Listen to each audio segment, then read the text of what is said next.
Namaskar, everybody. Today we're going to talk about अकेलापन. आज around I think 22 जुलाई है and 21 जुलाई को यानी कल मेरा एक पुराना स्टूडेंट है, वो अभी जस्ट शिफ्ट हुआ है पीतमपुरा में. और पहले वो यहाँ पे अपने फैमिली के साथ रहता था. मतलब वैसे उसकी फैमिली बिहार में है, but he shifted here with his relative and now shifted to Pitampura and living there in a small room kitchen and just starting to learn how to be alone with yourself and cooking the food and just enjoying the akelapan. So he just messaged me yesterday and he told me, भैया एक बात पूछूं. मैंने कहा बताओ क्या हो गया. भैया आप अकेले कैसे रह लेते हो? मैं अभी जस्ट यहाँ पे शिफ्ट हुआ हूँ, बिल्कुल अच्छा नहीं लग रहा है भैया.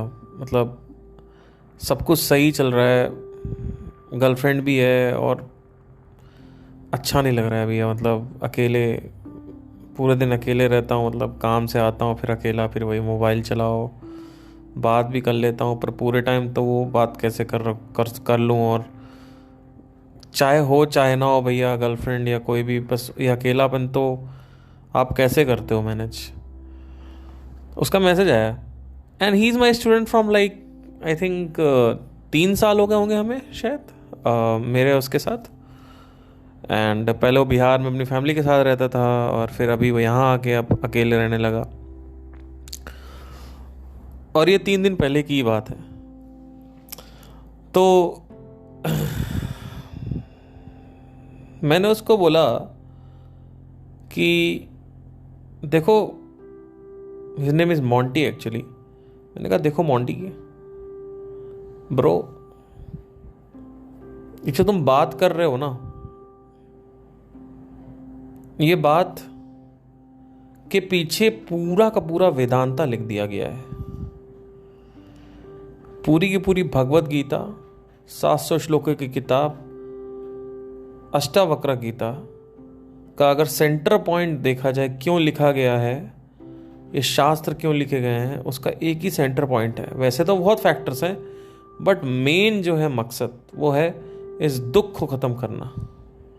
ये जिस दुख का तुम निवारण मेरे से मांग रहे हो, ये दुख का निवारण करने के लिए और इस दुख का निष्कर्ष क्या है, इस पे पहुंचने के लिए पूरी की पूरी भगवत गीता, अष्टावक्र गीता, अद्वैत वेदांत, जितने भी वेदांत हैं सब कुछ लिखे गए हैं इसके ऊपर. इसका मेन रीज़न है सिर्फ दुखा को ख़त्म करने के लिए, यानी दुख को ख़त्म करने के लिए. दुख की मृत्यु कैसे हो, अकेलापन यानी लोनलीनेस कैसे हो. मैंने उसको आगे ज़्यादा भाषण नहीं दिया. उसने मेरे को बोला कि हाँ मेरी गर्लफ्रेंड बोल रही है और सब लोग बोल रहे हैं कि 2-3 दिन अभी हुए हैं तो ऐसा ही लगता है. तो मैंने भी बोल दिया, मैंने कहा कि हाँ 2-3 दिन में, अभी देखो 1-2 हफ्ते देखो सही हो जाएगा अपना. किसी शहर में आए हो, रहे हो, अकेले रह रहे हो तो ऑब्वियसली एक आदत नहीं होती है. तो मैंने टाल दिया. Coming to back my story, आज से 6 साल पहले की बात है. नॉट 6 साल, लेट्स से आज से 14 साल पहले की बात है. I was around 14-15. The first time I started witnessing this feeling of loneliness, अकेलापन. और इस अकेलेपन को भरने के लिए मैंने क्या नहीं किया. मेरे अंदर ये गलत फहमियाँ बैठी कि बाहर निकलोगे और वहाँ पे किसी को ढूंढोगे तो वो जब तुम्हारे पास रहेगी, वो तुम्हें प्यार करेगी, तो सब कुछ सही हो जाएगा. और the best life is a best relationship. So I started searching for that person. Went on to relationships. पहली जो मेरी गर्लफ्रेंड थी वो मेरे से 5 साल बड़ी थी. मेरी टीचर थी, उससे ही मुझे प्यार हो गया था. आप मेरे को बोलोगे कि ये क्या कह रहे हो. इनफैक्ट अब जो मैं बात बोलूँगा आप उसमें शॉक हो जाओगे कि उसको भी मेरे से हो गया था.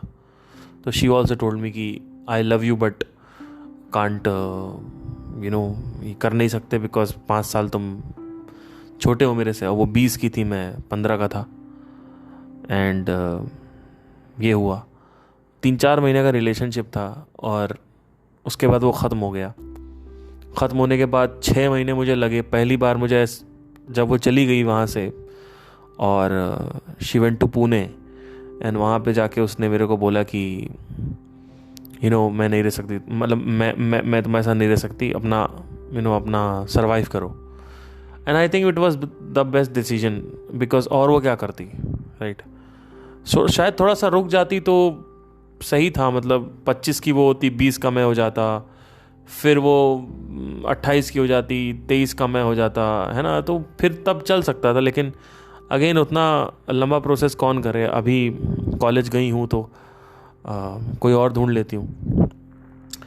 तो बहरहाल मैं ब्लेम नहीं कर रहा हूँ किसी को, जस्ट ये बता रहा हूँ कि और ये बहुत पहले की बात है, 14-15 साल का. I mean it's not affecting me और anything. It is just that कि I am just telling you to make you understand what has went in my life. So I just she told me from Pune that I can't do this shit. So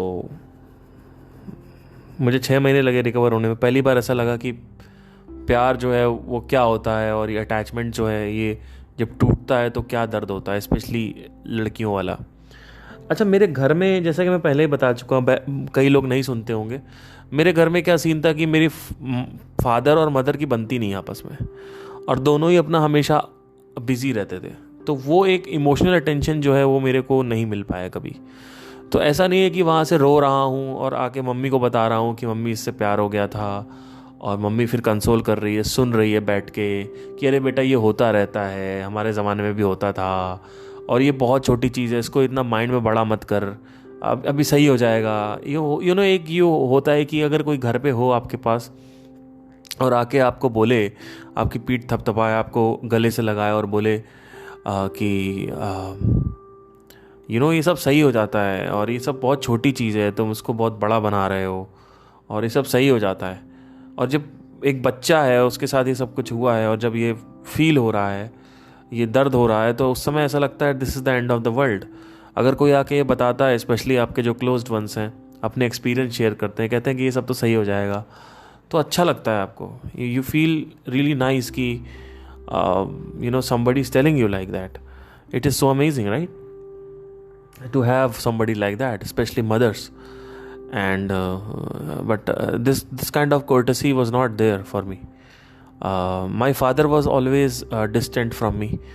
I don't know, somehow I still don't talk to him because he has this habit of repeating things again and again. अगर मैं बोल रहा हूँ कि मैं बाहर busy हूँ और मैं कहीं मतलब नहीं आ पाऊँगा, अभी बात नहीं कर सकता, 5 मिनट में करता हूँ, he doesn't understand only, he just keeps on talking. So वो थोड़ा सा है मेरे फादर का. मेरा कोई कंप्लेन नहीं कर रहा हूँ बट जस्ट बता रहा हूँ. तो he just keeps on talking like that. And eventually I have to keep the phone because मैं बोलता रहता हूँ, अरे पापा अरे भैया मैं कर रहा हूँ, मतलब मैं कर रहा हूँ, आपको कॉल करो. वो बोलते रहते मतलब सुनते ही नहीं है. मतलब वो एक है उनका कि एक हैबिट है, हैबिचुअल पैटर्न है, वो बन गया है. तो ये शुरू से था. तो I just keep distant and all about money and career and ये loans and all that things. And I just don't I don't know, I somehow what happened, I just got this sense in this family that I don't deserve to be born over here. I don't belong over here. Not that line, this line. I don't belong over here. मुझे बचपन से ही, शुरू से बचपन से ही मुझे ये था कि मैं इस फैमिली में बिलोंग नहीं करता हूँ। क्योंकि इट्स नॉट अबाउट कि मुझे अटेंशन नहीं मिली, इट्स जस्ट दैट कि मेरा एक भी जो थॉट प्रोसेस है, चाहे मैं स्पिरिचुअलिटी में अभी आया हूँ, मैं शुरू से ही एकदम से अलग सा रहा हूँ। मतलब मुझे जो मेरा थॉट प्रोसेस रहता है, रहा था शुरू से, वो कभी मैच ही नहीं किया, कभी कभी से किसी से मिला ही नहीं वो थॉट प्रोसेस। वो जो सोच है, एक विजन होती है लाइफ में, हमेशा से वो मेरे साथ थी। हमेशा से एक था कि मुझे ये सही है, ये गलत है, सही गलत का जो निर्णय था वो मेरे साथ हमेशा था। चाहे वो स्पिरिचुअलिटी के बाद हो, स्पिरिचुअलिटी के पहले, सब कुछ जो भी निर्णय था वो मुझे सही लेना था, वो मेरे पास था। Like for example, just for an example, मेरे घर में कुछ इवेंट्स हो जाते थे। 13 साल की उम्र में मुझे लगता था कि नहीं, ये सही है, ये गलत है, ठीक है। अब मैं क्या इवेंट्स होता है इतना पर्सनल नहीं बताऊंगा, बट ऑलमोस्ट कुछ ऐसी चीज़ें होती थी कि जिसमें मुझे भनक लगती थी कि नहीं, ये गलत हो रहा है, और वो 12-13 साल की उम्र में लगता था, जबकि उस समय सेंस भी नहीं होता लोगों को। मुझे लगता था नहीं, ये सही नहीं है, गलत। एक मैच्योरिटी थी मेरे अंदर, एक ऐसी सोच थी जो मुझे ऐसा लगता है कि वो बाकी के फैमिली मेम्बर्स में नहीं थी।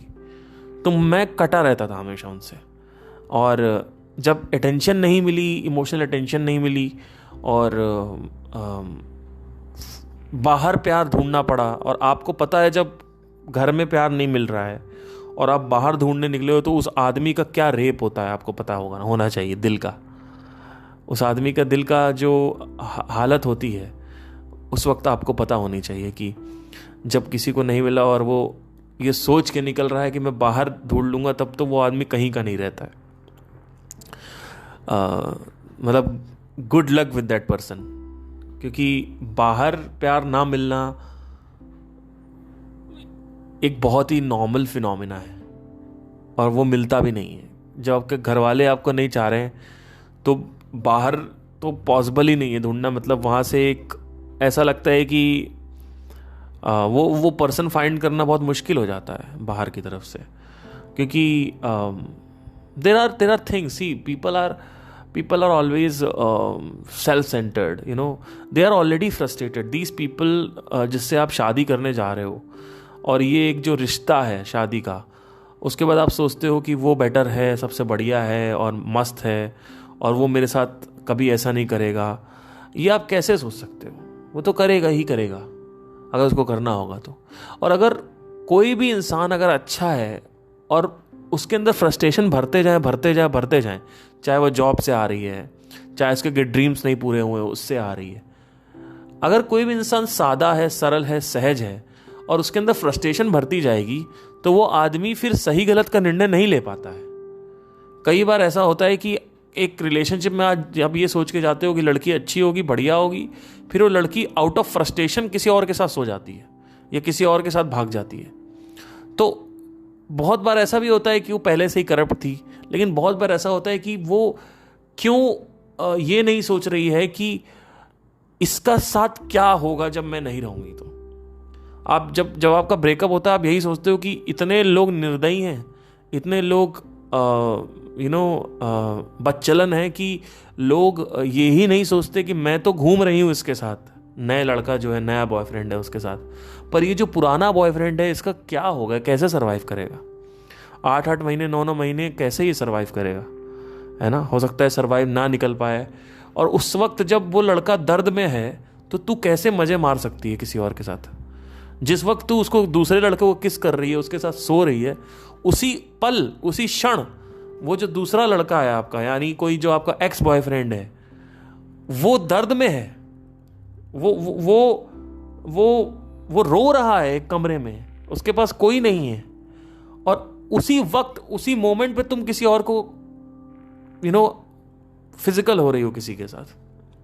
सो ये सोचते हुए भी तुम कैसे फिजिकल हो सकती हो, या फिर ये कहना सही होगा कि तुम फिजिकल इतना ज्यादा हो रही हो या थोड़ा बहुत भी हो रही हो, तुम्हें कोई घंटा फर्क ही नहीं पड़ता है कि वो क्या कर रहा होगा, कैसे, क्योंकि अगर पड़ता तो कभी तुम छोड़ती नहीं।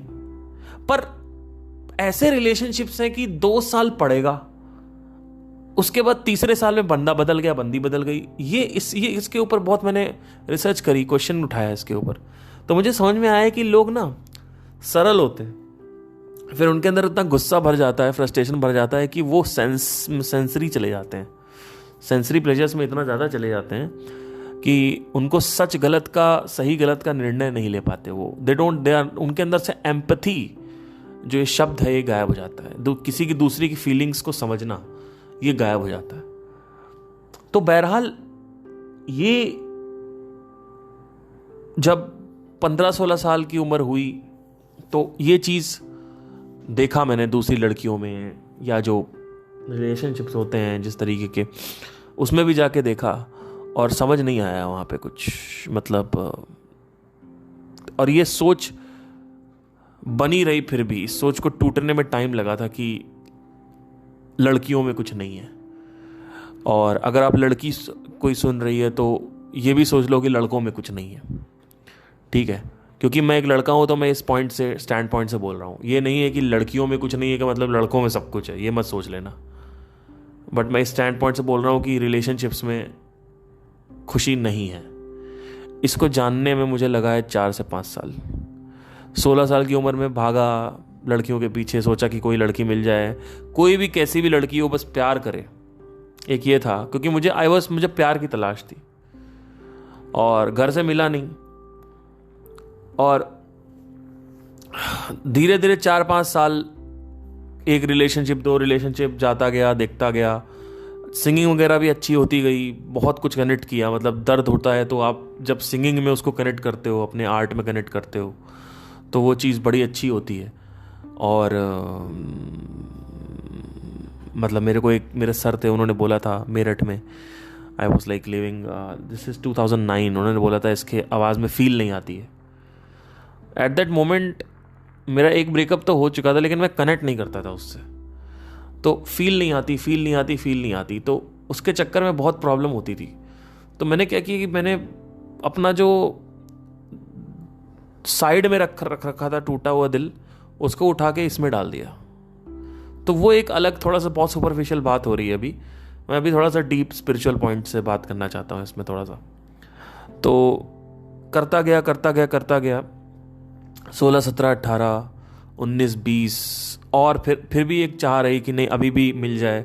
फिर गए, फिर किया, फिर मतलब वो मिल नहीं रही थी। वो 1-2-3 महीने चलता था, वो प्रॉपर एक लड़की नहीं मिल रही थी कि जिससे निभ पाए, एक अच्छा लंबे समय तक चल पाए, जिससे मुझे एहसास हो कि इसमें कुछ है या नहीं है। तो फाइनली एक बंदी मिली, उस बंदी के साथ रिलेशनशिप में गए कॉलेज के टाइम में। और शुरू में बंदी बहुत पसंद थी और वो किसी और से अफेयर था उसका, पर मुझे बहुत पसंद थी वो। मतलब कुछ मैं पागल था। तो शुरू के 6 महीने उसको मैंने बोल दिया कि I love you and all that. तो वो कहती थी ये तो पागल है, मतलब मैं ऑलरेडी एक से रिलेशनशिप में हूँ और ये बोल रहा है। तो फिर मैंने कहा कि नहीं, इतना ऐसे मजाक कर रहा हूँ ऐसे। एक बार मैं टेक्स्ट कर दिया था, मैंने बियर पीने गया था उस वक्त, तो मैंने टेक्स्ट कर दिया था। अच्छा, मैं कॉलेज गया था तो वहाँ तो इतना अकेलापन लगता है, इसकी कोई हद नहीं। यहाँ तो फिर भी कजिन्स थे, आप चले गए सिबलिंग्स के पास कहीं ना कहीं। मेरा एक फ्रेंड था, आशीष नाम है उसका, तो उसके पास हम लोग गए। हम लोग जाते थे, रात में मैगी खा रहे, रावतपुर में खड़े हुए रात में 1-1 बजे मैगी खा रहे हैं, वहाँ पे गए। और कानपुर में एक जगह है रावतपुर, वहाँ गए। कभी रेव मोती घूम रहे हैं। दिस इज़ अराउंड 2007 2008 की बात है। और हम लोग घूमते रहते थे, मतलब उसी के साथ निकल गए अपना, मतलब घूम रहे हैं, कुछ अय्याशियाँ कर रहे हैं, दशहरे में घूम रहे हैं। एक बार पुलिस वाले को हड़का दिया था, मतलब उसने हमें दौड़ाया और हम भाग गए। तो इस तरीके की चीज़ें दशहरे में, दिवाली में, सब मतलब काफ़ी मेमोरीज है। तो घूम रहे हैं। साला जब कॉलेज गए वहाँ पे तो कोई है ही नहीं। और कॉलेज हम गए कर्नाटका में, उसकी भी एक अलग स्टोरी है। कॉलेज क्यों गया, सिंगिंग कर रही, ये वो, मैं प्रोफेशनल नहीं जाऊँगा उसमें कि क्या है उसमें। अभी यहाँ पे जो टॉपिक है उस पर रहते हैं। तो वहाँ गए। अब वहाँ पे क्या हुआ कि वहाँ तो और अकेलापन भाई साहब। घर से तो कॉल ही नहीं आता था। घर से महीने में एक बार कॉल आ गया तो आ गया, नहीं तो नहीं आया, कोई खत्म नहीं। पापा का तो वैसे नहीं आता था, मम्मी का तो महीने में 1-2 बार आ जाता था। वो भी हाँ क्या कर रहे हो, पढ़ते रहना, ये वो, ख़त्म, रखो भाई, ख़त्म, टाटा बाय बाय। अच्छा, कोई पर्सनल कोई कम्युनिकेशन वैसा नहीं था जैसे आप लोग की मदर कभी बैठ के बोलती हैं कि अच्छा ये मैंने देखा, तब मैं बता रहा हूँ आपको। मुझे तो ऐसा लगता था सारी माएँ ऐसी ही होती हैं। फिर जब मैंने देखा कॉलेज में जाके कि मेरी कुछ फ्रेंड्स थी जो बेस्ट फ्रेंड्स थी मेरी, उनके कॉलेज में मतलब उनके मम्मियों से रोज़ बात करती थी वो। रात में शाम को मम्मी का एक घंटे कॉल आ रहा है, 8 से 9 मम्मी से बात चल रही है, पूरे दिन की बात बता रही हैं। आज ये हो गया, मैम ने ये कर दिया, सर ने वो कर दिया, इन्होंने वो कर दिया, आज ये असाइनमेंट था, ये हो गया, खाना ये खाया था, आज वो खाया था, वो मैं सुनता रहता था। मैंने कहा यार ये तो बड़ा मतलब आई वॉज लाइक सो, मैं तो चकित रह जाता था। I used to be so surprise कि how the hell they are talking like this. And again फिर मैंने कहा चलो ठीक है भाई, हमारे नसीब में नहीं है। तो अगेन थोड़ा सा मैं सैड हो जाता था ये सब देख देख के। तो मेरी जो गर्लफ्रेंड थी उसके साथ मतलब फाइनली जो मेरी गर्लफ्रेंड थी, पूरी कहानी तो नहीं बताऊंगा, बट कॉलेज में जो मेरी गर्लफ्रेंड थी वो किसी और के साथ अफेयर पे थी। फिर उसके बाद धीरे धीरे वहाँ से कटता गया और अपन एंट्री करते गए।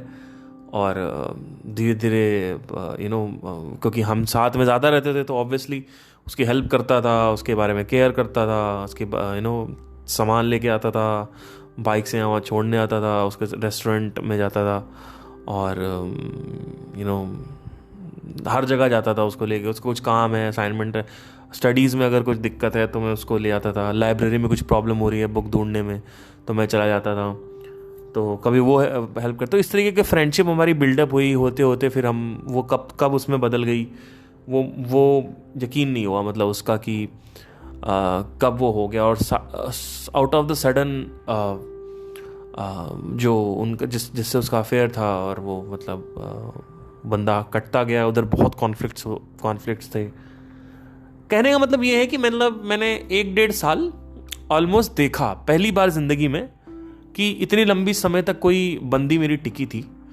और मैंने देखा कि ये क्या जोन है, क्योंकि टिकना भी ज़रूरी है। 2-3 महीने में ही अगर आपका ब्रेकअप हो रहा है तो वो आप टिक ही नहीं पाओगे, आप देख ही नहीं पाओगे कि इसके रियलिटी है क्या, इसका फेज है क्या, आप देख ही नहीं पाओगे। तो फाइनली धीरे धीरे बढ़ते गए आगे और सिलसिला आगे बढ़ता गया। 1-1.5 साल हो गए, मुझे थोड़ा थोड़ा सेंस होने लगा आफ्टर 1 ईयर कि जब चीज़ें फेड आउट होने लगती हैं कि लाइक शुरू में आप स्पार्क होता है, हनीमून फेज होता है, आप उसके लिए कर रहे हो, वो आपके लिए कर रही है, यहाँ घूम रहे हो, वहाँ घूम रहे हो। फिर धीरे धीरे आप देखोगे कि 1 साल बाद वो मुझे सेंस होने लगा कि यहाँ तो नहीं पड़ा है कुछ। और मतलब धीरे धीरे होने लगा, मतलब उतना तेज़ नहीं था, धीरे धीरे होने लगा कि यहाँ पे वो चीज़ नहीं आ रही है जो सोच के मतलब आए थे। मतलब ठीक है चल रहा है। फिर एक पॉइंट आया जहाँ पे उस पर्टिकुलर लड़की ने मेरे को बोल दिया कि देखो ऐसा है, हमारी कास्ट अलग है और हम ना शादी नहीं हो सकती हमारी। मतलब उसे इनडायरेक्टली बोला था मुझे। एंड 4th ईयर में जैसे ही कॉलेज ख़त्म हुआ वो लड़का देखने लगी, उसके घर वाले फोर्स कर रहे थे तो वो लड़का देखने लगी। और मतलब उसने 4th ईयर के एंड तक ऑटोमेटिकली ख़त्म कर दिया था और ये बोल दिया था कि फ्रेंड रहना है तो रहो, नहीं तो good bye, tata, bye bye, we don't care about you. And being just the support of this person, you can imagine that how uneasy it would be for me. Because see, the problem is that there are a lot of supports in a human with a human being. There are a lot of supports, like for example वो नहीं है तो mother है, mother नहीं है तो कोई दोस्त है। यहाँ पे तो केस ही अलग था। यहाँ पे केस ये था कि मैं मतलब उसने मेरे को छोड़ा और मेरे को इतना डर लगे कि फिर मुझे उस जोन में जाना पड़ेगा, वो अकेलेपन में, और वो कमरों की तन्हाई, और अकेले घूमो, अकेले खाना खाओ, अकेले बाहर पार्क में जाओ, अकेले बाइक से घूमो, अकेले ये करो, अकेले जिम जाओ, अकेले ये करो, अकेले अकेले अकेले। तो ये टेंशन थी। अकेले पिज़्ज़ा खाना है तो अकेले पिज़्ज़ा खाने जाओ, है ना। अकेले ट्रेन में आओ, ये बड़ा प्रॉब्लम होती थी, अकेले ट्रेन में आओ, अकेले फ्लाइट से जाओ, ये सब दिक्कतें होती थी। अकेले सब कुछ अकेले करना पड़ेगा। तो उसने तो मेरे को अल्टीमेटम दे दिया कि भाई देखो ऐसा है, मतलब भनक लगवा दी उसने कि ये 3rd ईयर के शुरू में ही कि ये अब निकल रही है।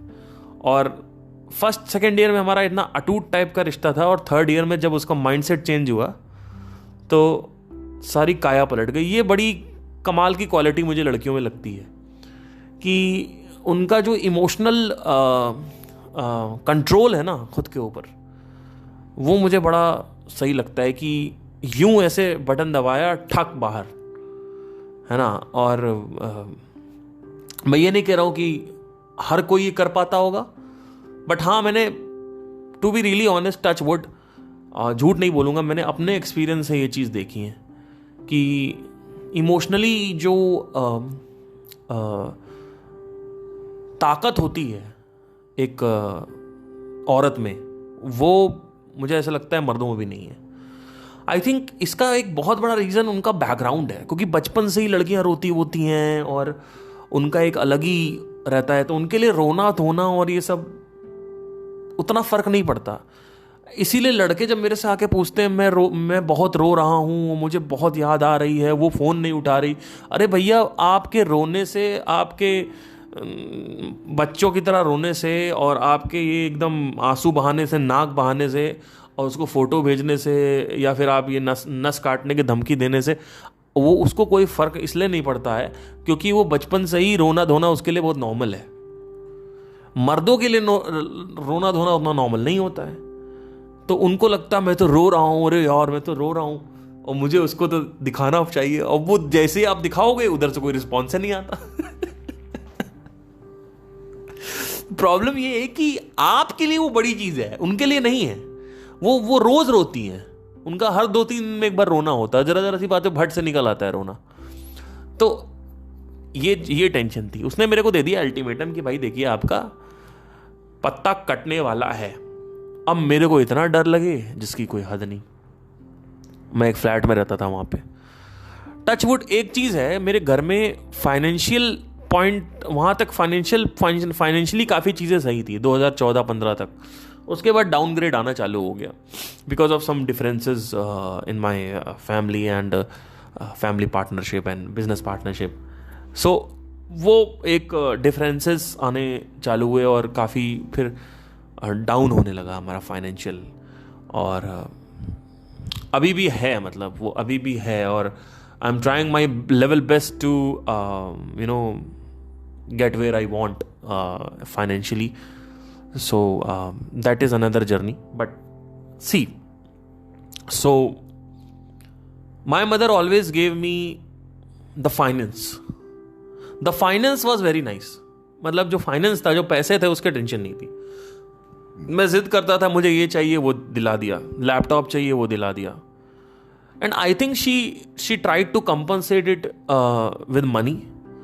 But somehow I lost it, like I don't know, like somehow I was not still I have this urge of getting that emotional feed from my parents, and I was not able to realize this कि ऐसा क्यों हुआ है मेरे साथ। ये इसका ये जो मैं बता रहा हूँ ना आपको कि मुझे इमोशनल फीड नहीं मिला और मेरे को इतने अच्छे से कैसे पता है कि मेरे को इमोशनल फीड नहीं मिला है, ये एक्चुअली हुआ क्या जब मैंने माइंड ऑब्जर्वेशन स्टार्ट करी।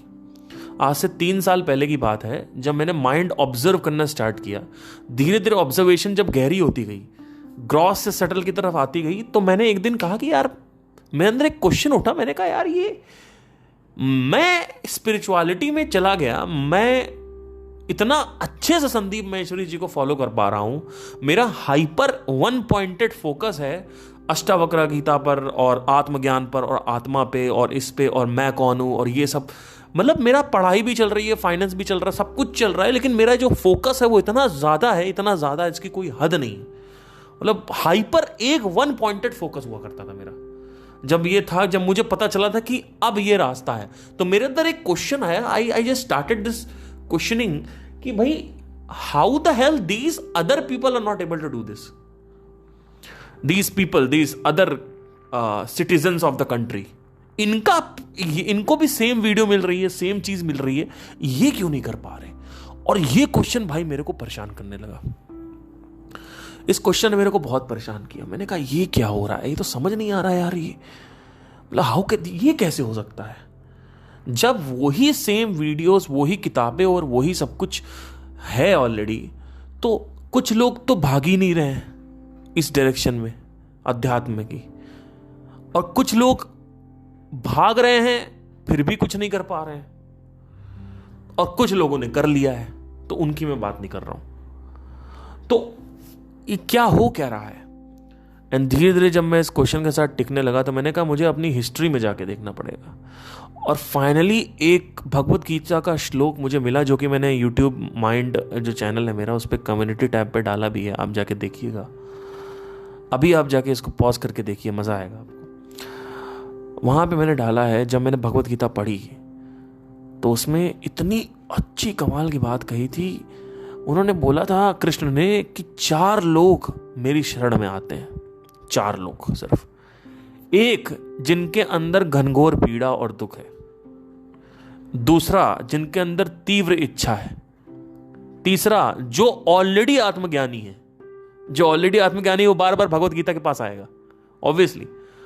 और चौथा, जो नॉलेज गेन करके, इस नॉलेज को गेन करके उसको यूज करना चाहते हैं भौतिकता के लिए।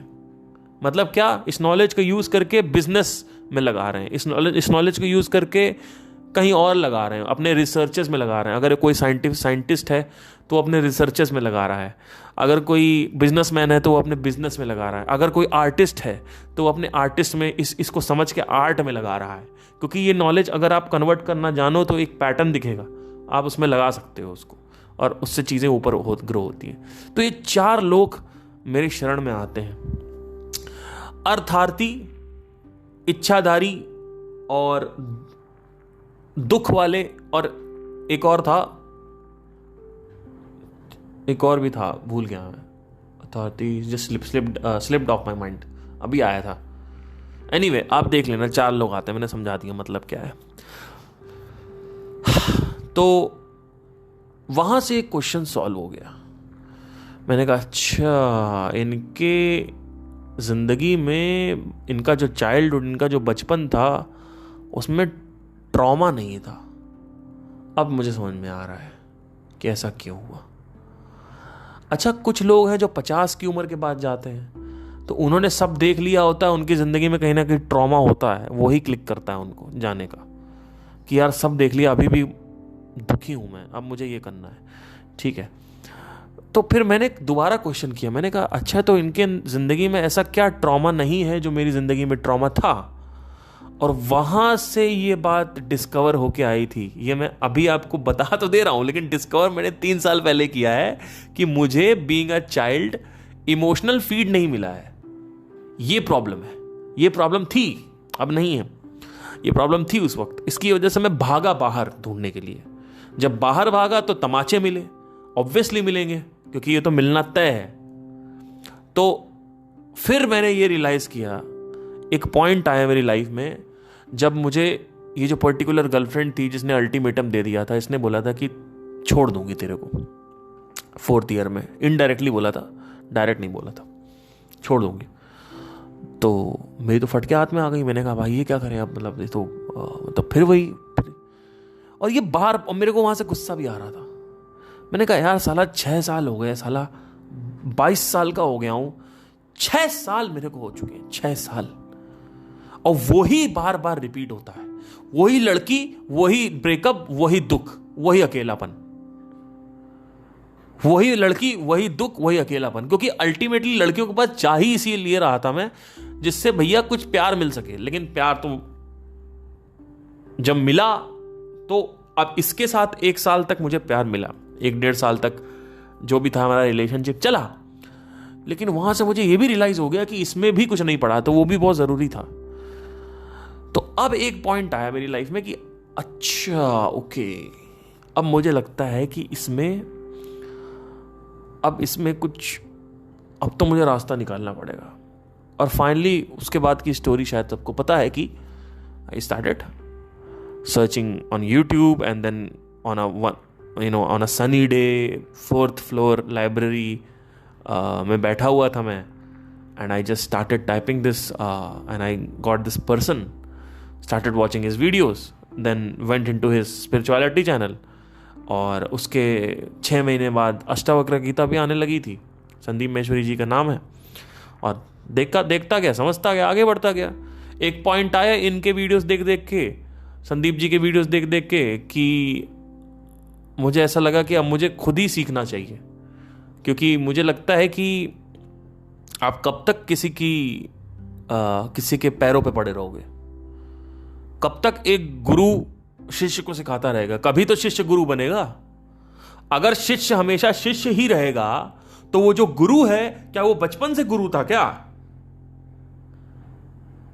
वो जो गुरु है, जो शिष्य को सिखा रहा है, वो भी कभी शिष्य रहा होगा। इसका मतलब शिष्य गुरु बनता है।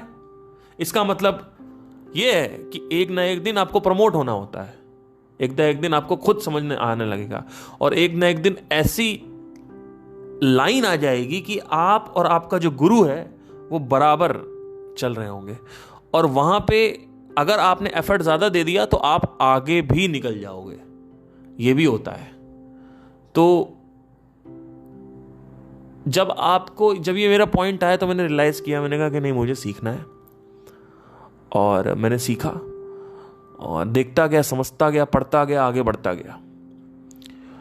Freedom from suffering, who am I, Ashtavakra Gita, बहुत सारे वीडियोस देखे। कमाल, मतलब मैं जितने शब्द दूं उतने कम है उनके लिए। उसके बाद फिर उन्होंने एक ऑन अ पर्टिकुलर वीडियो, उन्होंने वो टर्निंग पॉइंट था वीडियो का, बोला कि जिस दिन आपने अपने एक्सपीरियंस सीखना चालू कर दिया, उस दिन आपने खुद सीखना चालू कर दिया, सच में आपकी ग्रोथ चालू हो गई। तो मैंने कहा अब मुझे खुद सीखना है, अब मुझे खुद सीखना है। मैंने यहाँ से दिमाग लगाना चालू कर दिया कि मुझे खुद सीखना है, आगे बढ़ना है। तो ये पूरी की पूरी एक कहानी थी आपको ये समझाने के लिए कि मेरे साथ क्या हुआ, जिससे आप ये समझ सको, रिलेट कर सको, और एक एग्जाम्पल सेट कर सकूं आपके माइंड के सामने कि अकेलापन सिर्फ आपके साथ ही नहीं है, सबके साथ है। और उसके साथ ज्यादा है जिसको इमोशनल फीड कम मिल रहा है। तो इमोशनल फीड नहीं है, घर आपके पास फोन पे मम्मी पापा नहीं है बतियाने के लिए, तो प्रॉब्लम है। You need communication, right? So now what is this अकेलापन? अब इस पे आते सोल्यूशन क्या है। देखिए, एक तो है साधना पथ, ठीक है, ठीक है, और एक है ज्ञान पथ। अब क्या होता है कि जब आप साधना पथ पर चल रहे होते हो तो आपको क्या समझना होता है। देखिए, जब आप साधना करते हो, कोई मेडिटेशन करते हो, तो उस पर्टिकुलर मेडिटेशन से जो विश्व शक्ति है वो आपके सहस्रार चक्र से अंदर घुसती है। और पुराने अगर मेरे पॉडकास्ट आप फॉलो कर रहे हो तो आपको मैंने बॉटल का एग्जांपल दिया था। वो एनर्जी भरती है अंदर, जैसे जैसे एनर्जी अंदर भरती है बॉटल भरती है, और उसके बाद धीरे धीरे वो एनर्जी, एक पॉइंट आता है जहां पे आपको ये डिसाइड करना होता है कि इसके आगे करना है कि नहीं करना है। क्योंकि अगर उसके आगे आपने किया तो अब आप शरीर छोड़ने की तैयारी में हो। महासमाधि इसको बोलते हैं। इसीलिए 36 की उम्र में विवेकानंद जी चले गए। इसीलिए बहुत सारे ऐसे योगी आप देखोगे अर्ली एज में चले जाते हैं, क्योंकि उनकी एनर्जी इतनी तगड़ी हो जाती है एट दैट पॉइंट कि उनका बॉडी बर्दाश्त ही नहीं करती। बॉडी कहती है भाई हम नहीं कर पाएंगे, तो बॉडी को तोड़ के ऊपर से कपाल से निकलते हैं, कपाल से निकलते हैं, यहाँ पे सर से, कपाल से। इसीलिए डेथ रिचुअल्स में कपाल को फोड़ दिया जाता है। ये आइडिया था कि आत्मा जो है वो वहां से निकलेगी। अब आत्मा का मतलब क्या है पहले ये समझो। आत्मा मतलब होता है मैं। कोई फॉर्म नहीं है, कोई हाथ पैर या आंखें या दांत नहीं है बड़े बड़े। आत्मा का मतलब होता है मैं। जब भी मैं आत्मन का वर्ड यूज करूं ना तो मैं समझो। आत्मा का लोगों ने, ये करप्ट वर्ड है बहुत, इसलिए लोग इसको यूज करना, इसको रिफ्रेज करना बहुत मुश्किल है। आई थिंक अवेयरनेस एक अच्छा टर्म है, या कॉन्शियसनेस अच्छा टर्म है। तो कॉन्शियसनेस जब एग्जिट होती है तो इन्हीं चक्र से एग्जिट होती है। तो आई होप आपको समझ में आ रहा हो यहाँ तक। तो साधना पथ जो है उसमें क्या होता है कि जब आप उसको करते हो, बैठते हो मेडिटेशन, तो अकेलापन जो है वो धीरे धीरे गायब होने लगता है।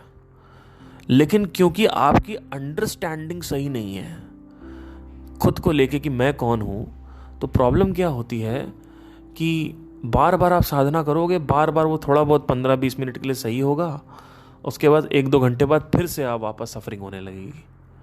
तो ये धीरे धीरे आप जब ज्ञान और बोध दोनों को साथ में लेके चलोगे, तब आपका टेंशन खत्म होने वाली है, सारी पूरी की पूरी जो इसकी टेंशन है।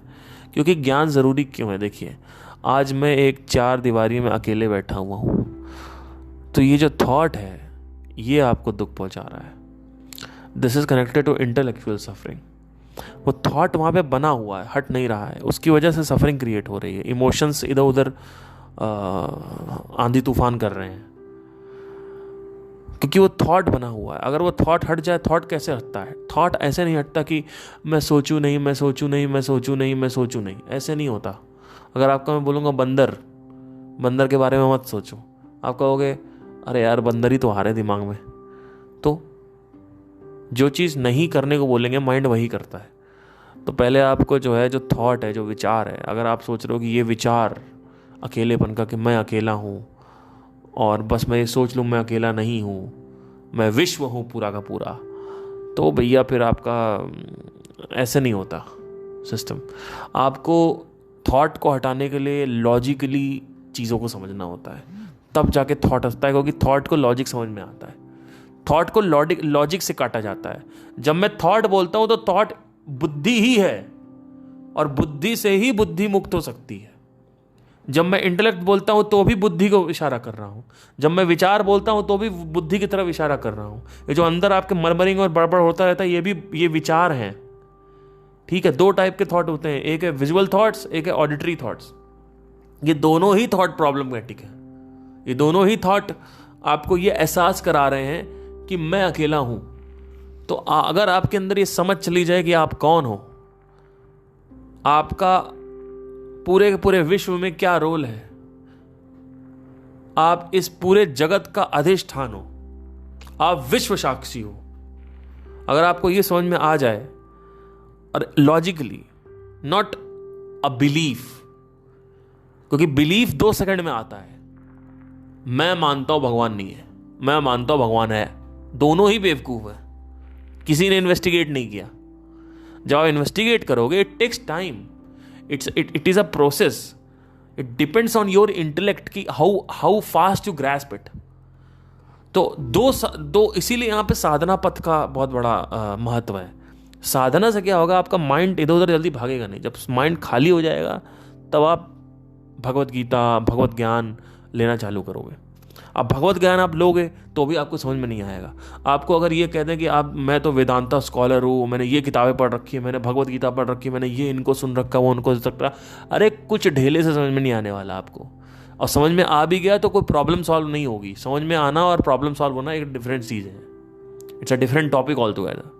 There is a difference between problem solving, and there is a difference between problem solving and understanding. Just because thought के लेवल पे आप समझ गए, इसका मतलब ये नहीं कि वो अंदर आपके बैठ गया है। धीरे धीरे जब आप देखोगे, आप धीरे धीरे आपके अंदर ये गहरी, ये मेरे अंदर भी बहुत प्रॉब्लम थी कि एब्सोल्यूट अंडरस्टैंडिंग कैसे आएगी।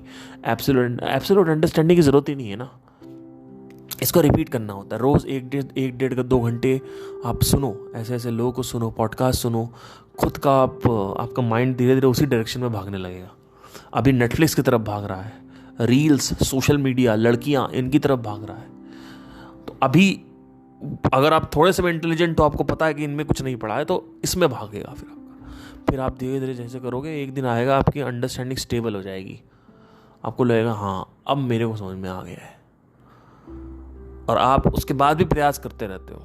आपको रियलाइज़ होता है कि अगर मैं 1 महीने अध्यात्म की बातें ना करूं या सुनूं नहीं, या कुछ पढ़ूं नहीं, तो मैं इसको भूलने भी लगता हूं। ठीक है, कई लोग कहते हैं कि आप ही तो वो हो, तो आपको क्या फ़र्क पड़ता है, आप चाहे जानो चाहे ना जानो, आप तो रहोगे तो वो ही जो सोर्स ऑफ क्रिएशन है वो ही। ऐसा नहीं है सर। देखिए, सोर्स ऑफ क्रिएशन जो है ना, उसको जानना ज़रूरी है थॉट के लेवल पे। थॉट तो बना रहेगा ना, इंटेलेक्चुअल सफरिंग तो रहेगी ना।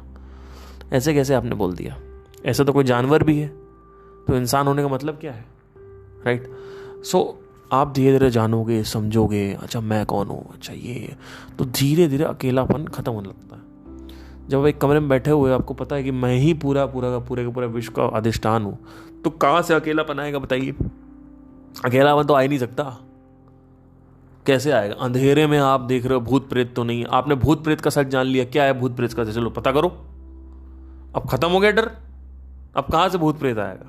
और अगर आ भी गया तो आपको मौत का डर ही नहीं है।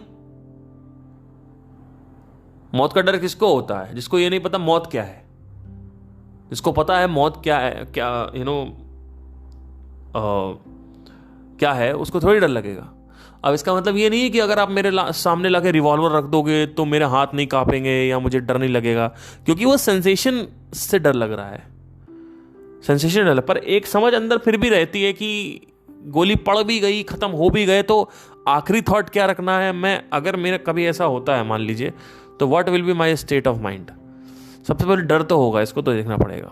लेकिन मैं I would have been like, इतना मैंने प्रैक्टिस कर लिया है कि अगर मैं एक थॉट लेके आ जाऊं अपने माइंड में कि मैं कौन हूं, मैं कौन हूं, मैं कौन हूं, ये अगर ये थॉट मेरे माइंड में आ जाए तो वो ज़रूरी है लास्ट मोमेंट पे एग्जिट करने के लिए। क्योंकि लास्ट मोमेंट पे जैसे ठाक उसने मारा और एग्जिट आपने किया, तो उस वक्त क्या स्टेट ऑफ माइंड है वो समझना ज़रूरी है। अगर आपकी पूरी की पूरी लाइफ की प्रैक्टिस मैक्सिमम इसी डायरेक्शन में रही है, तो आप चाहे लास्ट मोमेंट पे सोचो या ना सोचो, फिर भी आपका वो पलड़ा भारी हो जाएगा, क्योंकि ऑलरेडी इतना काम आपने कर रखा है, वो अपने आप ही उस माइंड आपका ऑलरेडी प्रोग्राम्ड है, चाहे लास्ट में सोचो चाहे ना सोचो। वो राम नाम का नाम राम राम कान के पास बोलते हैं, लेफ्ट कान के पास, क्योंकि उनको पता है इसने पूरी ज़िंदगी कुछ किया तो है नहीं, तो लाओ थोड़ा सा बोल दे, हो सकता है कुछ अच्छा उच्चा चले। लेकिन अगर कोई आदमी पूरी ज़िंदगी ही अध्यात्म कर रहा है, 6 7 8 साल से 10 साल से प्रैक्टिस कर रहा है, उसके बाद उसको गोली मार दोगे तो उससे कोई फ़र्क नहीं पड़ने वाला। इट इज़ जस्ट दैट कि थोड़ा बहुत पड़ेगा, ऑब्वियसली एनर्जीज इंटेंस हैं, तो थोड़ा बहुत प्रेत योनि and all the stand by period पे आदमी जाएगा, पर सफरिंग नहीं होगी। क्योंकि सफरिंग इसलिए नहीं होगी कि सब छोड़ के बैठे हुए हैं। सफरिंग होती क्यों है पहले ये समझो। जब पोस्ट डेथ सफरिंग क्यों होती है? पोस्ट डेथ सफरिंग इसलिए होती है क्योंकि आपको जो चाहिए वो नहीं मिला। जब आपको कुछ चाहिए ही नहीं तो कैसे नहीं मिलेगा? तो कैसे सफरिंग होगी? जब सब कुछ खत्म हो जाता है, ना मुझे करियर चाहिए, मुझे पैसा चाहिए, मुझे ये चाहिए, मुझे वो चाहिए, मुझे कुछ नहीं चाहिए, मुझे कुछ नहीं चाहिए, मुझे कुछ नहीं चाहिए, मुझे कुछ नहीं चाहिए, जब ये होने लगता है, कि ये बोल बोल के नहीं होता है, जैसे जैसे आपकी समझ गहरी होती जाएगी वैराग्य प्राप्ति होती जाएगी। क्योंकि जैसे जैसे आपको ये समझ में आएगा कि मैं कौन हूं, आपको ऑटोमेटिकली चीजें छूटेंगी। सर आप पकड़ ही नहीं पाओगे। यही तो बहस हो रही थी उस दिन संदीप महेश्वरी जी के सेशन में। प्रॉब्लम क्या हुई कि संदीप जी के सेशन में ये हुआ कि जब सर ये बात कर रहे थे कि इसके चक्कर में मत पड़ जाना, कुछ भी पकड़ नहीं पाओगे, और बिल्कुल सही बात है, एकदम सही बात बोली उन्होंने, बिल्कुल एकदम सही बात बोली कि इन सब चक्करों में मत पड़ जाना भाई, कुछ पकड़ नहीं पाओगे आप, सब कुछ छूट जाता है। यही तो प्रॉब्लम है, नेगेटिव कॉन्सिक्वेंस है स्पिरिचुअलिटी का। वैराग्य जो है वो बहुत खतरनाक चीज है। लगता है वैराग्य बड़ा मजा आ रहा है, कुछ नहीं, सब छूट जाएगा। मतलब क्या? मतलब ये नहीं कि फैमिली छूट जाएगी, इट्स जब माइंड के लेवल पे जब सब छूट जाता है, आप सोचो क्या होता है। आपको कितना वो करना पड़ता है नाटक। यूट्यूब पे दूसरे चैनल पे जाके देखो, मैं इतना नाटक करता हूं जिसकी कोई हद नहीं है। और मैं अंदर से इतना नाटक करता हूं जिससे मैं बार बार चरखा घुमा पाऊं अपना म्यूजिक का, क्योंकि म्यूजिक का चरखा रुक गया है। कैसे घुमाऊं मैं? मेरा इतना प्रॉब्लम होती है कि मैं जानबूझ के वीडियोस देख रहा हूं, जानबूझ के जैसे वो चरखा घूमता रहे, लेकिन इतना ज्यादा कंट्रोल आ चुका है कि अगर मैं यूं एक चुटकी बजाऊं तो सब बाहर, सारे वासनाएं बाहर 1 सेकंड में, क्योंकि वो पहले से ही बाहर हैं। अभी आज से 6 7 8 महीने 1 साल पहले सारी वासनाएं बाहर हो गई। अब क्या है, मुझे अब जोर देना पड़ता है, उस जबरदस्ती में उस वासना को ला रहा हूं। ये हुआ था रामकृष्ण परमहंस जी के साथ। हुआ क्या कि खाना बनाती थी उनकी वाइफ रामकृष्ण परमहंस के पास, और जब भी शिष्य आए, मेडिटेशन सेशन हो, और जैसे ही शिष्य सारे जाएं और गुरु और जो उनकी वाइफ थी वो साथ में रहे, तो वो उनकी जो पत्नी थी रामकृष्ण परमहंस जी की, वो बोलती कि खाना क्या खाओगे? तो बोलते हैं कि हाँ हाँ बताओ क्या बना रही हो आज, क्या बना रही हो, और क्या बना रही हो, इंटरेस्टिंग बताओ, अरे ये बनाओ वो ना बने, ये बनाओ वो बनाओ। ये बनाओ। तो रोज जब भी वो जाएं शिष्य, जब भी वो सेशन खत्म हो, बोलते हैं व्हाट इज कुकिंग, क्या क्या क्या क्या बना रही हो, है ना। तो उन्होंने एक दिन पूछ लिया उनकी वाइफ ने कि आप दुनिया के इतने लेक्चर देते हो, हाँ, शून्य समाधि और वैराग्य और राग द्वेष और ये सब छोड़ना चाहिए और ये सब लालच नहीं होनी चाहिए, आप खुद ऐसी बातें करते हो, आप पागल हो गए हो क्या, ढोंगी हो क्या। तो उन्होंने कहा कि देखो, जिस दिन मैं तुमसे शाम को खाने में क्या बना रही हो ये ना पूछूं, उस दिन समझ लेना मैं 3 से 4 दिन में चला जाऊंगा, आई टेक महासमाधि। सो उन्होंने बोला कि एक पर्टिकुलर वासना बना के रखनी पड़ती है। अगर आप वासना नहीं बना के रखोगे तो क्या होगा कि सब छूटने लगेगा। तो मुझे जबरदस्ती बना के रखना पड़ता है, दूर से देखने में लगेगा नहीं।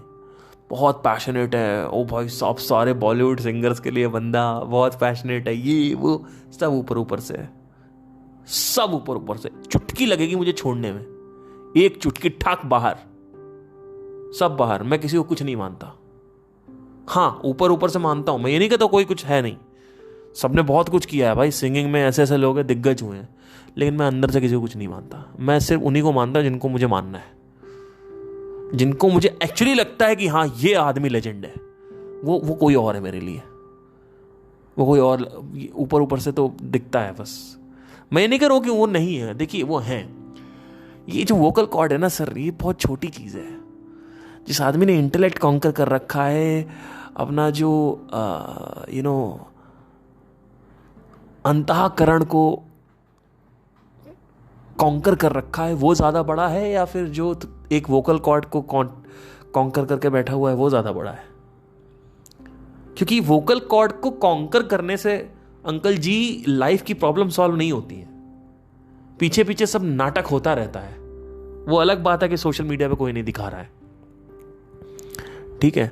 तो लेकिन अंतःकरण को अगर आपने हासिल कर लिया है, समझ लिया है, तो क्या होगा कि ठक सॉल्व। तो वो ज़्यादा बड़ा है, वो ज़्यादा बड़ा है। आइडियली लाइफ आपसे क्या चाहती है कि आप अपनी वासनाएं बढ़ाओ या वासनाओं को मुट्ठी में रखो।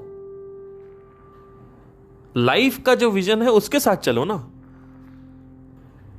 आपका विजन है आपको ये करना वो करना, अरे सब करके देख लो, कुछ नहीं होने वाला। मुझे ये करना, मुझे कॉन्सर्ट करना, मुझे वेम्बली में कॉन्सर्ट करना, मुझे अरिजीत सिंह के लेवल पे पहुंचना, मुझे ये करना, मुझे वो करना, अरे सब करके देख लो, कुछ नहीं पड़ा है। मैं कह रहा हूं कुछ नहीं पड़ा है, मेरे पे विश्वास मत करो, मेरे ऊपर थूको मत, लिटरली नहीं तो जूते पड़ेंगे, थूको मत मेरे ऊपर। आपको कि घटिया इंसान है और आप जाइए और जो करना है करिए। मैंने कब रोका किसी को? जो जब तक नहीं करेगा समझ में कैसे आएगा? तो समझने की जरूरत यह है कि देखिए, इसमें किसी को कुछ रोकना नहीं होता, जिसको आना होता है वो आ जाता है, जिसको नहीं आना होता वो पकड़ के नहीं आएगा सर। ये बहुत बड़ी चीज है, आप जबरदस्ती किसी को नहीं ला सकते। जब किसी को दुख हो ही नहीं रहा, जिसको लग रहा है डिस्को पार्टी ही अच्छा है तो करो ना, क्या टेंशन है? तो करना, परेशान हो गए 2.5 साल से, करना, मीम बना, मीम अच्छा लगता है, मीम बना, क्या टेंशन है? मीम बना, कोई टेंशन नहीं है। जिसको जो करना है करे। मेरे को ये लगता था, मुझे लगता था ये ज्यादा जरूरी है, मुझे लगता था ये ज्यादा जरूरी है, मेरे लिए तो सब कुछ है। आज वो ही अकेलापन मेरे लिए एकांत है। आज मैंने पर्पसफुली लोगों को भगा रखा है। मैंने कहा यहाँ मेरे घर में एंटर मत कर लियो कोई, 3 से 4 दिन मैक्स। अगर 4 से 5 दिन ऊपर मेरा आसपास कोई रहा तो या तो मैं घर छोड़ दूंगा या तो मैं जगह बदल दूंगा, 2 चीजें होती हैं। तो अब रही बात वाइफ की और बच्चों की, तो ऑब्वियसली मुझे अपने स्पेस में, मुझे अपने पर्सनैलिटी की बंदी अगर मेरे को मिलती है, जो कि है मेरे पास, तो हम करेंगे शादी, बच्चे भी वैसे ही करेंगे।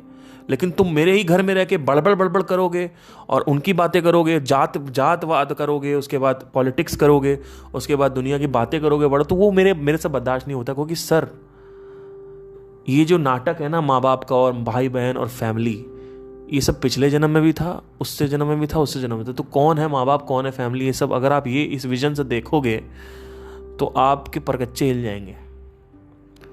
तो प्रॉब्लम क्या है कि ये जो विजन है कि, और अगर आप पिछला जन्म हटा भी दो, आप सिर्फ ऐसे ही देखो कि आपके जो एसोसिएशंस हैं, जो आसपास घर में जिनसे भी लोगों से, उसी लेवल पे एसोसिएशन एक्चुअली में सबके साथ है। कॉन्शियसनेस के लेवल पे देखोगे तो क्या अलग है? सब कुछ तो सेम ही है, तो अलग क्या है? वो तो हमें लगता है कि हम अलग हैं। अरे अपने होते हैं, बाकी सब सपने होते हैं, ये तो ऊपर ऊपर की बातें हैं सर। इन रियलिटी आपके अपने ही जब कुछ आप बुरा करोगे तो बाहर निकाल देते हैं। तो बहुत रेयरस्ट ऑफ रेयर केस होता है कि आपको फिर भी अनकंडीशनली कोई प्यार करता है। मैं मानता हूं कि एक माँ बाप की अपनी एक जगह है, और मैंने कभी डिसरिस्पेक्ट भी नहीं करी अपने माँ बाप की। हमेशा मैंने उनको हमेशा रिस्पेक्ट दिया और नमन करता हूँ, पैर छूता हूँ, हमेशा रहता है मेरे साथ। लेकिन जो मेरे अंदर की जो सोच है ना, वो इतनी ज़्यादा ऐसी हो गई है कि मैं इसको ना चाहते हुए भी मैं कर नहीं पा रहा हूँ। मतलब मेरी जो वो जो सोच है, ये जो छूटने वाली वैराग्य की जो सोच है, ये अपने आप वो चीज़ें हो रही हैं मेरे से, अपने आप चीज़ें छूट रही हैं। मैं क्या करूँ? प्रॉब्लम क्या हुई कि जब आप समझने लगते हो तो आपको बड़ी पिक्चर दिख जाती है। जब बड़ी पिक्चर दिख गई तो छोटी छोटी चीज़ें आपको कैसे बड़ी लगेंगी, आप मुझे ये बताइए।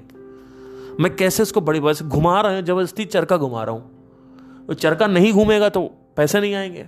पैसे तो कमाने हैं और बड़ा करना है। क्यों बड़ा करना है? जिससे हम आगे उसको छोड़ सकें, जिससे हम पैसे से आज़ाद हो सकें, इसलिए बड़ा करना है। तो पैसे से आज़ाद जो आदमी नहीं हुआ, उसकी तो फ्रीडम छिन जाएगी ना। तो प्रॉब्लम ये है। एक चीज़, लास्ट कहानी ये थी, मैं बताना चाहता हूँ। शुरू से एक था कि एक बीवी हो और अच्छे प्यारे प्यारे बच्चे हों, और बहुत तगड़ा डिज़ायर था। 16 साल की उम्र से था। ऑब्वियसली जब आपको सच्चे प्यार का है तो बच्चों का भी होगा, और बच्चों के नाम भी, जो मेरी एक गर्लफ्रेंड थी, उसके साथ मैंने सोच लिया था कि बच्चों के नाम और सब कुछ सोच लिया था कि शादी के 1 साल बाद ही बच्चे कर लेंगे, टाइम वाइम सब कुछ सोच लिया था। एवरीथिंग वॉज वेरी नाइस, सब कुछ सोच लिया था। और फिर उसके साथ ब्रेकअप हो गया, फिर भी डिज़ायर था बच्चों का एंड ऑल दैट। आज से 1 साल पहले की बात है, जब मेरी समझ बहुत गहरी होने लगी थी। क्या हुआ कि ये जो डिज़ायर था, ये सीपने लगा बाहर की तरफ। बाहर, इट इज़ लाइक एक, जैसे कि जब कुछ जलाते हैं तो कुकर के अंदर से धुआं निकल रहा है, वैसे निकल रहा था, वैसे बाहर निकलने लगा। आज के टाइम पे मेरे को वो भी डिज़ायर नहीं है।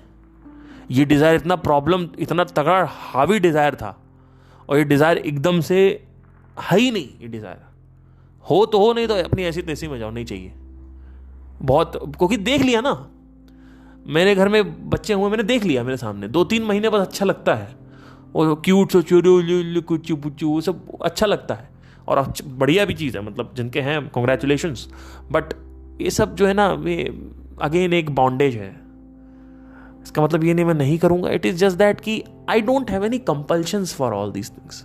There was a time that I had compulsions. Compulsory था ये सब मेरे लिए। जैसे कंपल्सरी है अरिजीत सिंह बनना, कंपल्सरी है मुझे कॉन्सर्ट्स करना, कंपल्सरी है मुझे एंटरप्रेन्योर, कंपल्सरी है मुझे ड्राइंग करनी है, पेंटिंग करनी है, कंपल्सरी है मुझे बच्चे करने हैं, कंपल्सरी है कि मुझे सच्चा प्यार चाहिए, ये चाहिए वो। ये सब कंपल्शन खत्म हो गया है। इंटरेस्ट है, कंपल्शन खत्म हो गया।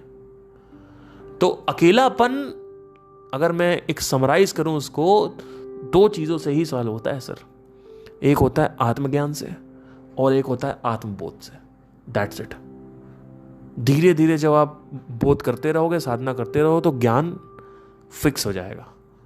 उसके बाद आप उसकी प्रैक्टिस करते रहिए, हर 2 घंटे, 1-2 घंटे, तो वो फिक्स रहेगा। जहां आपने अपना ध्यान भौतिक की तरफ लगाया, फिर वो सीपना चालू हो जाएगा बाहर। तो आपको ऐसा समझना पड़ता है, और धीरे धीरे हर लाइफ लॉन्ग प्रोसेस है, करते रहना होता है, करते रहिए।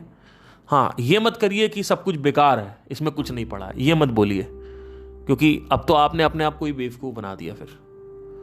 तो ये मत बोलिए कभी कि सब कुछ करने के बाद जो आपको फॉलो कर रहे हैं, सबको फॉलो कर रहे हैं, उनको ये मत बोलिए कि सब कुछ बेकार है, क्योंकि फिर वो चीज़ अच्छी नहीं है। वो चीज़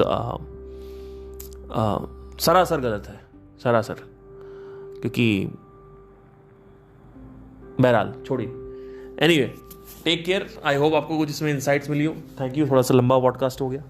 आई होप मज़ा आया हो आपको एक जर्नी से। Thank you, take care.